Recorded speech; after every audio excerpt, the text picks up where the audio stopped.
ሰላም ጤና ይስጥልን የቻናላችን ተከታታዮች፣ ዛሬ በሀገራችን የሙዚቃ ኢንዱስትሪ ውስጥ ትልቅ ስም ያለው የአርቲስት ቴዎድሮስ ካሳሁን ወይም የቴዲ አፍሮ የግል የሙዚቃ ስቱዲዮ መዘረፉን የሚገልጽ መረጃ ደርሶናል።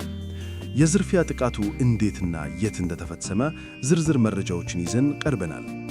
ለአርቲስት ቴዎድሮስ ካሳሁን ቅርብ የሆኑ የመረጃ ምንጮች ለዶይቼ ቬለ እንዳረጋገጡት ዝርፊያው የተፈጸመው አዲስ አበባ ውስጥ በተለምዶ ሲኤምሲ ተብሎ በሚጠራው አካባቢ በሚገኘው የአርቲስቱ ስቱዲዮ ላይ ነው።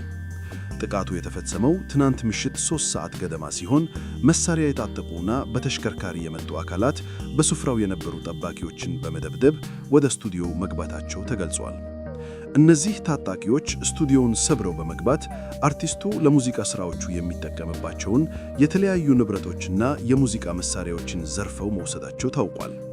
ይህ ስቱዲዮ ቴዲ አፍሮ የየዕለት የሙዚቃ ሥራዎቹን፣ ልምምዶችንና የቅንብር ሥራዎችን የሚያከናውንበት ሲሆን በርካታ እስካሁን ለሕዝብ ያልቀረቡ አዳዲስ የሙዚቃ ሥራዎችና ለሌሎች አርቲስቶች የሚሰጡ ግጥሞችም የሚዘጋጁበት መሆኑ ተመልክቷል።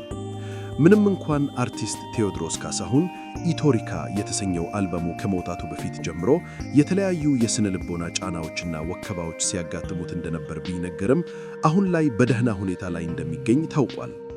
ይሁን እንጂ እስካሁን ድረስ ስለዚህ የዝርፊያ ጥቃት ከመንግሥት አካላት የተሰጠ ይፋዊ መግለጫ የለም።